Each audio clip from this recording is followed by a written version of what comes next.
When ancient man looked to the heavens for guidance from the gods, he noticed star patterns and began to document their movement across the heavens. The ancients believed that the earth was flat, but around 350 BC, Aristotle proved that the earth was round. Later, about 150 AD, Ptolemy presented the geocentric theory, the belief that the earth is stationary at the center of the universe, with the sun, moon, stars, and planets revolving around it in complex orbits. In the 1500s, Nicholas Copernicus of Poland presented the heliocentric theory, the belief that the earth revolves around the sun as it rotates on its axis. This aspect of astronomy evolved into an intricate study of planetary motion known as orbital mechanics. Today, orbital mechanics is applied to space flight and satellites that orbit the Earth or travel beyond our solar system.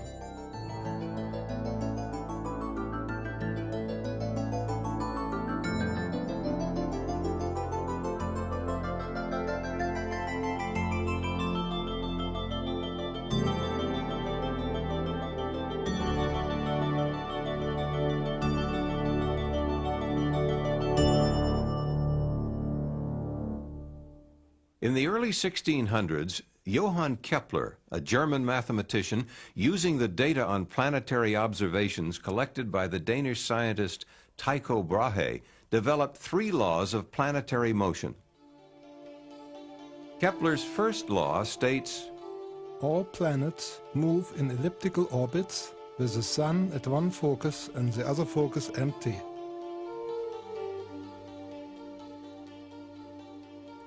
Applied to Earth satellites, the center of the Earth becomes one focus, with the other focus empty. For circular orbits, the 2 foci coincide.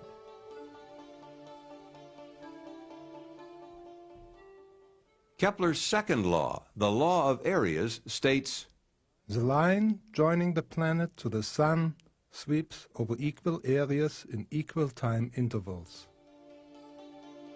When a satellite orbits, the line joining it to the Earth sweeps over equal areas in equal periods of time.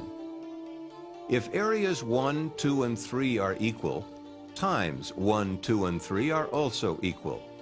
Therefore, the speed of the satellite changes depending on its distance from the center of the Earth. Speed is greatest at the point in the orbit closest to the Earth, called perigee, and is slowest at the point farthest from the Earth, called apogee.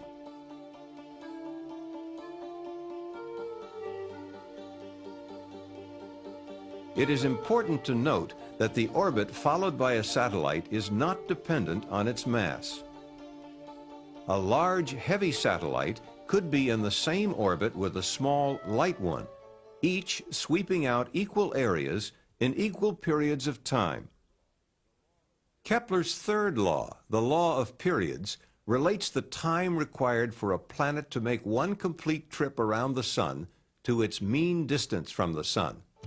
For any planet, the square of its period of revolution is directly proportional to the cube of its mean distance from the Sun.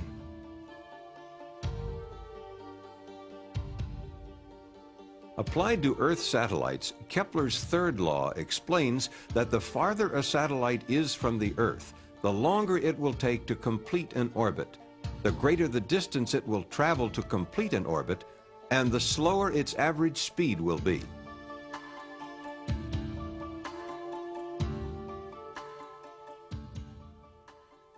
Isaac Newton, the father of classical mechanics, laid the groundwork for orbital mechanics. He combined the work of Kepler and others to formulate the law of universal gravitation and the 3 Newtonian laws of motion.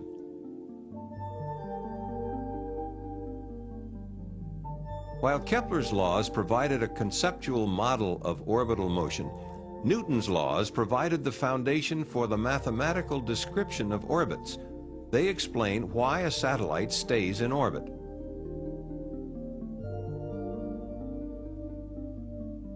Newton's law of universal gravitation. Any two objects in the universe, such as the Earth and the Moon, attract each other with a force directly proportional to the product of their masses and inversely proportional to the square of the distance between them. Stated more simply, the more massive the objects are, or the closer they are, the greater the gravitational pull between them. Newton's first law of motion. A body in motion will keep moving at the same speed and in the same direction unless acted upon by an external force.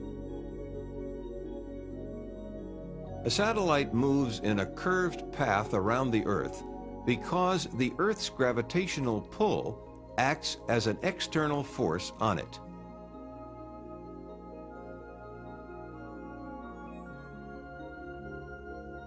Newton's second law of motion. If the sum of the forces acting on an object is not zero, the object will have an acceleration proportional to the magnitude and in the direction of the net force. Newton's second law states that force equals mass times acceleration. It is this mathematical equation and the equation for universal gravitation that forms the basis for calculating orbits. Newton's third law of motion explains how a satellite gets into orbit. For every action, there is an equal and opposite reaction. If you blow up a balloon and let it go, the balloon is pushed forward by the action of the air rushing out of it. A rocket's exhaust gases are like the air rushing out of the balloon. The following illustrates how a satellite stays in orbit. If a man stands on a mountain and fires a projectile horizontally, gravity will cause the path of the projectile to curve downward and it will strike the Earth. However, if the man fires the projectile fast enough at a specific speed, the curvature of its path due to gravity will match the curvature of the Earth under it. The projectile will then fall around the Earth, becoming an Earth-orbiting satellite. A projectile fired even faster will have a flight path away from the Earth, but gravity will act to slow the projectile down, change its flight path, and pull it back toward Earth. If the projectile's velocity increased enough, a velocity sufficient to escape the Earth's gravitational pull will be reached. This velocity is known as the escape velocity. It is equal to about 7 miles per second at the Earth's surface. The preceding description did not consider atmospheric drag and the Earth's rotation, both of which will affect the trajectory of the projectile. It illustrated the principles governing a satellite's orbit.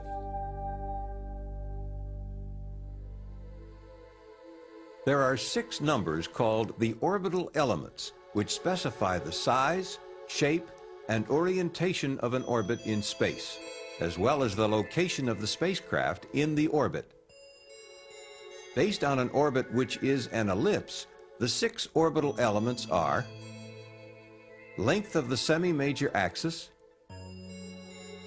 eccentricity, inclination, right ascension of the ascending node, argument of perigee, time of perigee passage. The major axis of an elliptical orbit is the line joining the perigee and apogee. This line is also referred to as the line of apsides. The first orbital element is the semi-major axis. It is simply 1/2 the major axis. Circular orbits have no apogee or perigee.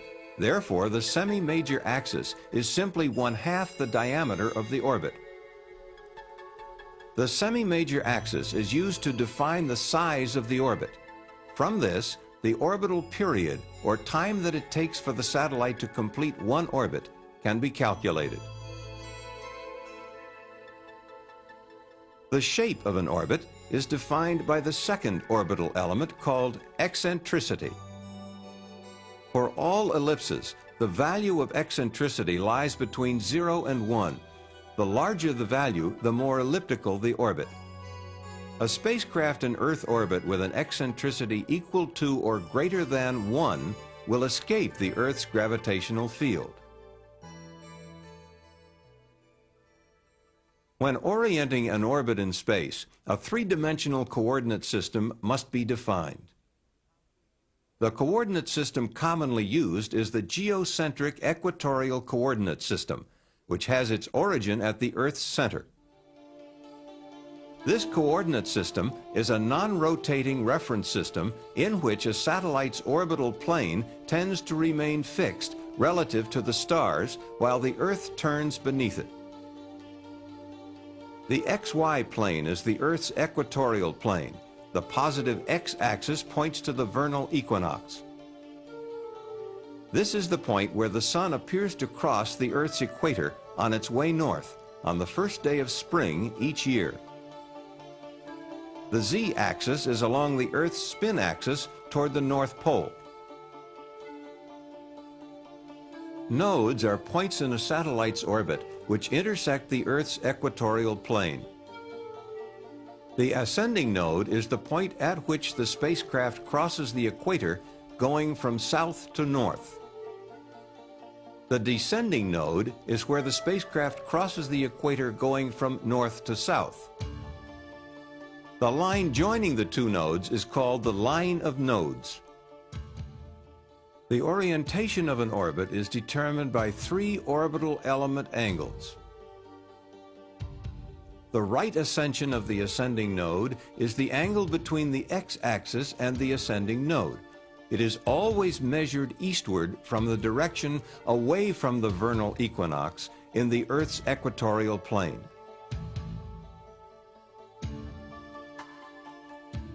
The argument of perigee is the angle between the ascending node and the point of perigee. It is measured in the orbital plane in the direction of spacecraft motion. Inclination is the angle between the equatorial plane and the orbital plane. A satellite which has an eastward velocity component at the ascending node has an orbital inclination lying between 0 and 90 degrees. Such an orbit is called a prograde orbit.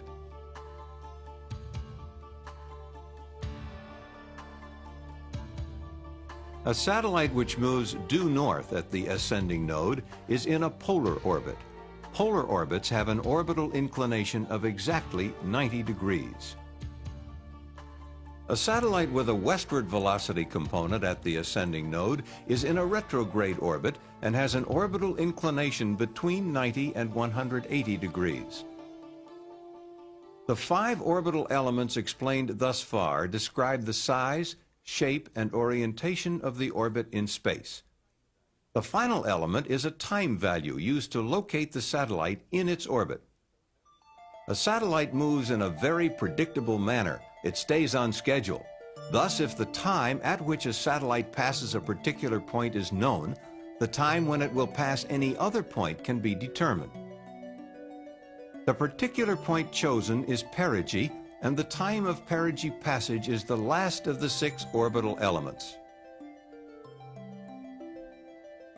The 6 orbital elements depict a spacecraft's orbit in non-rotating coordinates. To visualize an orbit relative to the rotating Earth, a projection traces the spacecraft's position on the Earth's surface. The projected path is called the ground track.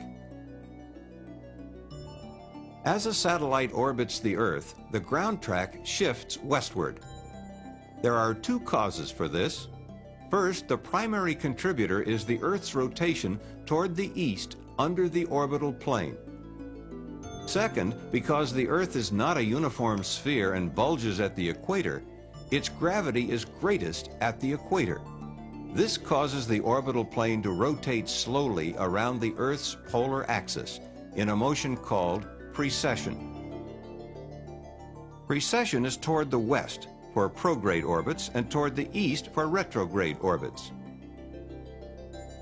For low Earth orbits such as those of the Space Shuttle at 150 miles altitude, the westward shift of the ground track due to the Earth's rotation is about 22.5 degrees, while the shift due to precession is only about a half degree.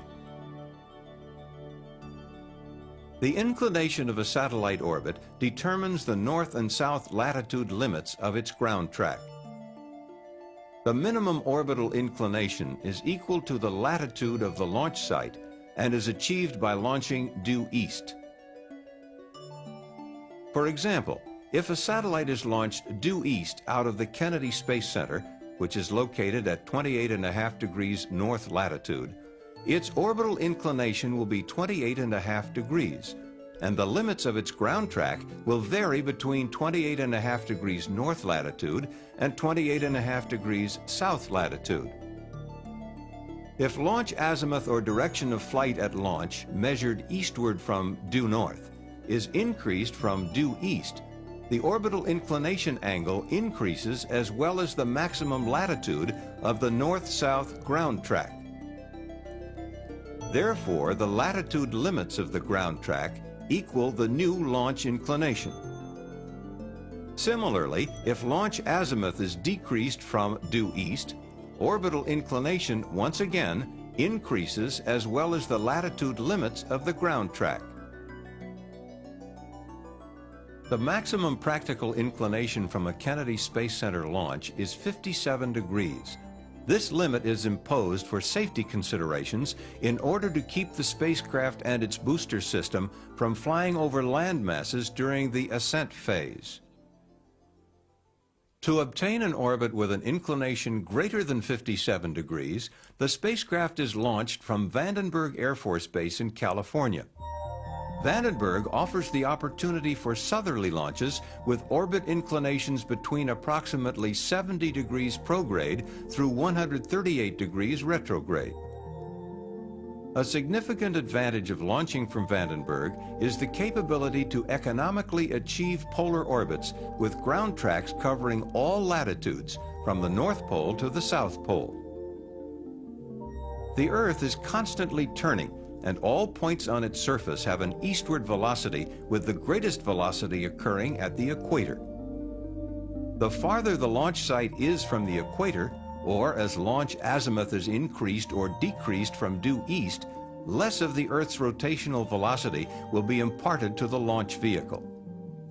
This requires more fuel to get into orbit, or payload weight will have to be decreased. Launches due east from a position on or near the equator, such as the Kourou launch site in French Guiana, used by the European Space Agency, acquire the advantage of a free velocity gain of about 1,500 feet per second. This compares to the approximate 1,300 feet per second gain available at the further north latitude of the Kennedy Space Center. Launching from an equatorial site offers a significant advantage in payload weight capability and minimizes the amount of fuel needed to achieve an equatorial orbit. Since many satellites operate in equatorial orbits, these are important considerations.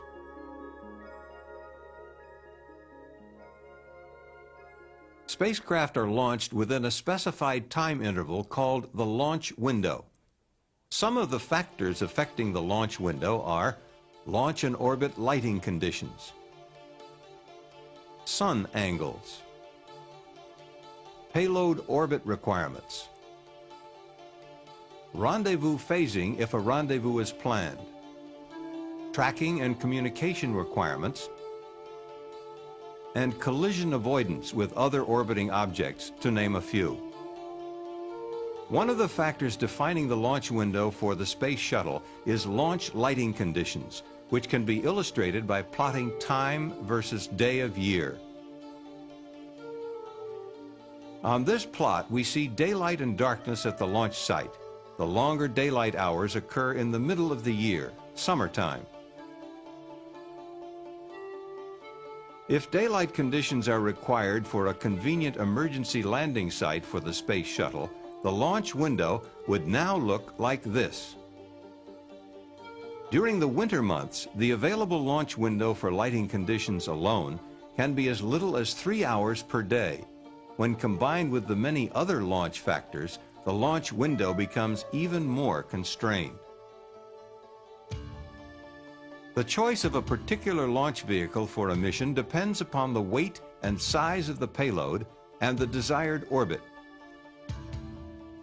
Expendable rockets used to place spacecraft in orbit usually consist of several stages that may incorporate both solid and liquid propellants for propulsion. When the fuel in each stage is depleted, the spent stage is jettisoned. Staging offers the advantage of discarding weight when it is no longer needed. The Space Shuttle is a two-stage system.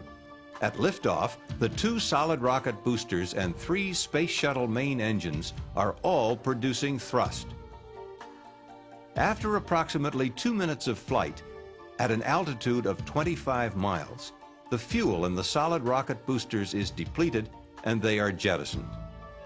The 3 main engines, fueled by liquid oxygen and liquid hydrogen carried in the external tank, continue to burn for several minutes until the shuttle reaches its cutoff velocity. At this time, the main engines are shut down and the external tank is jettisoned. 2 additional burns using the orbiter's maneuvering system, referred to as OMS, are required to place the orbiter in its final orbit. The OMS 1 burn occurs about 2 minutes after main engine shutdown and establishes the orbital apogee point. The OMS 2 burn takes place approximately 30 minutes later and circularizes the orbit. Once satellites are launched and put into orbit, it is often necessary to change the orbit with an on-orbit burn.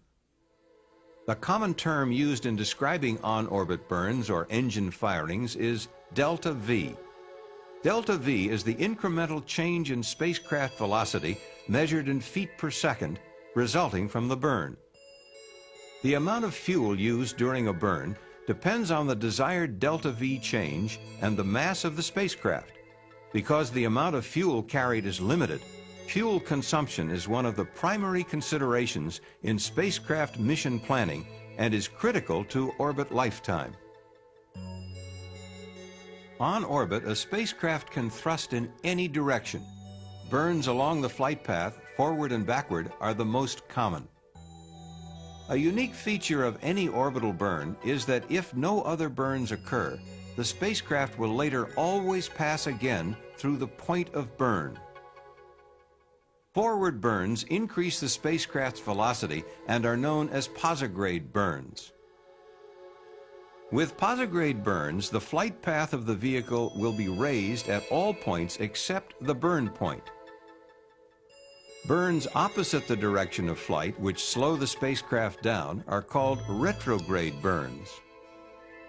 For retrograde burns, the orbit will be lowered at all points except the burn point. The greater the delta V, the greater the difference between the pre-burn and post-burn orbits. Burns can be combined into maneuver sequences to change orbit size, shape, or orientation. One of the most common maneuver sequences is made up of 2 burns and is used to accomplish an orbit transfer between 2 circular orbits in the same orbital plane. The most energy-efficient transfer between 2 orbits of this type is the Hohmann transfer. The Hohmann transfer is actually 1/2 of an elliptical orbit with its perigee in one of the orbits and its apogee in the other. The burns occur at the perigee and apogee of the transfer orbit. The use of the Hohmann transfer minimizes the delta V required, thus having the advantage of using minimum fuel. The disadvantage of the Hohmann transfer is that it takes longer than most other transfers. The type of the transfer sequence depends on the mission and the amount of fuel available.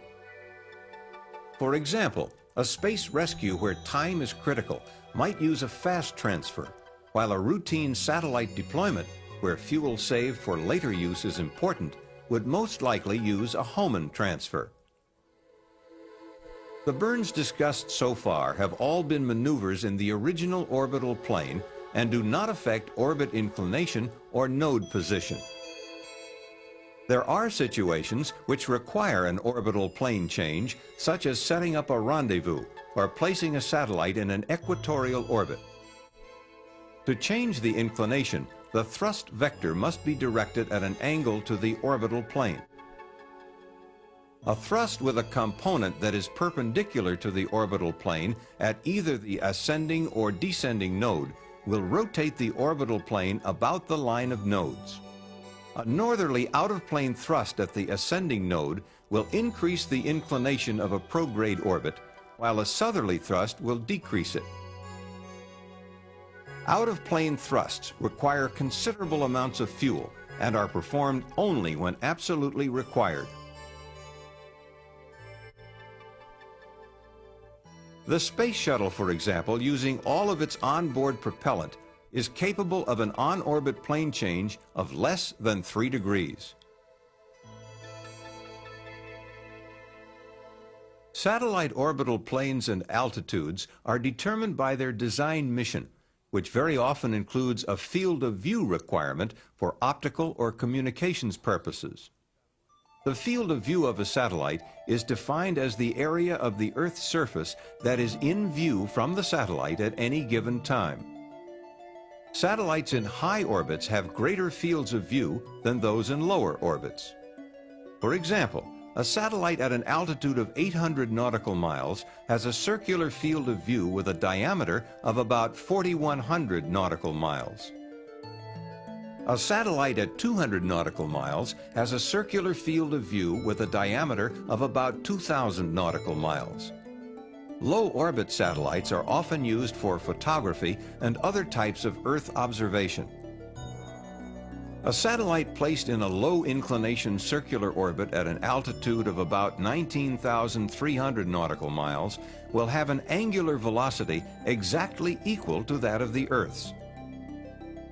The satellite would seem to remain stationary in longitude as viewed from the ground. Such orbits are called geosynchronous and are used to provide a continuous communications capability among any system of ground stations within their field of view. The geosynchronous orbit field of view is constant and is limited to a latitude zone of about 70 degrees north and south of the equator. Effective satellite communications from geosynchronous orbit is not possible at either pole. However, because of their altitude, their field of view covers nearly half the globe. A special type of geosynchronous orbit with an inclination of 0 degrees is called a geostationary orbit. It appears to hover over a fixed point on the Earth's surface at the equator. Most U.S. communication satellites are in geosynchronous orbits, providing near worldwide communications coverage. For effective communications at high latitudes, the Molniya orbit is used. Molniya is the Russian word for lightning and is an orbit used extensively by the Soviet Union for its communication satellites. The Molniya orbit is highly eccentric with an apogee that is near the geosynchronous altitude and an inclination of about 63 degrees. The satellite slows down at apogee in the northern hemisphere and whips through perigee in the southern hemisphere. This provides communications in the northern hemisphere for up to 75% of its orbital period. Several satellites properly spaced in Molniya orbits can provide constant communications at the northern latitudes. Navigation satellites, such as the U.S. Navy's Transit System and the Joint Service Navstar GPS Global Positioning System, use lower orbits so that a user can receive signals from more than one satellite at any time. Another frequently used orbit is known as a sun-synchronous orbit. These take advantage of the precession of the orbital plane caused by the Earth not being a perfect sphere. All sun-synchronous orbits are highly inclined retrograde orbits which precess eastward around the Earth's polar axis at the rate of 1 revolution per year. Since the Earth-Sun line also revolves eastward at the rate of 1 revolution per year, the orbital plane will maintain a constant orientation relative to the Earth-Sun line. If the satellite's period is then synchronized with the rotation of the Earth, it will pass over the same point on the Earth's surface at the same local time at a regular interval. A sun-synchronous satellite ensures that a constant sun angle and uniform lighting exist for the same field of view from pass to pass. Satellites such as those in the Defense Meteorological Satellite Program and Landsat are sun-synchronous, imaging the entire Earth on a regular schedule.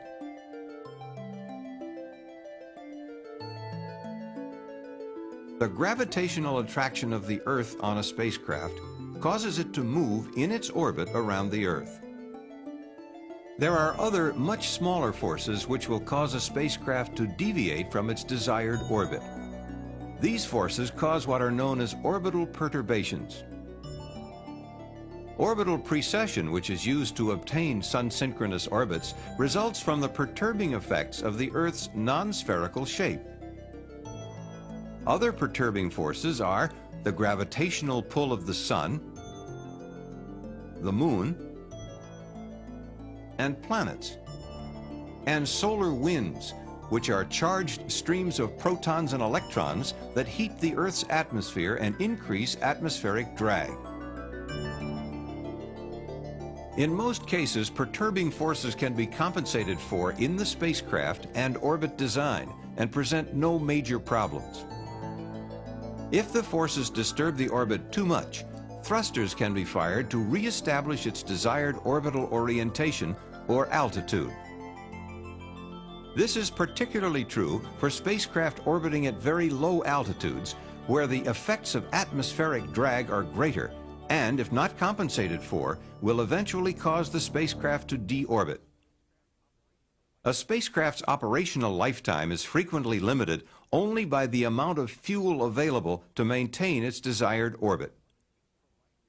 When its useful life is complete, a satellite is left in orbit or is deorbited, burning up when re-entering the Earth's atmosphere. When the space shuttle completes its orbital mission, it executes a precise retrograde burn to initiate its controlled return to Earth. This burn occurs nearly halfway around the Earth from the landing site. The new orbit established by the retrograde burn causes the orbiter to enter the Earth's atmosphere about 4,000 miles from the landing site. During the period the orbiter descends from its orbital altitude to atmospheric re-entry, its attitude is maintained by the use of reaction control jets located in the nose and tail of the orbiter. Once the orbiter enters the Earth's atmosphere, its wing and tail aerosurfaces begin to become effective and gradually replace the jets for attitude control. As the orbiter nears the landing field, it maneuvers to a long, straight-in approach at an angle of 17 to 19 degrees. Nearing the runway, it executes a flare maneuver to reduce its sink rate and glides to a touchdown at approximately 230 miles per hour. As the orbiter rolls to a stop, our journey into the world of orbital mechanics comes to an end for now. This is only the basics of orbital mechanics, an intricate study of planetary and satellite motion. The next time you see a launch, you will see it from a different, somewhat knowledgeable perspective. You will understand the fundamentals of spaceflight.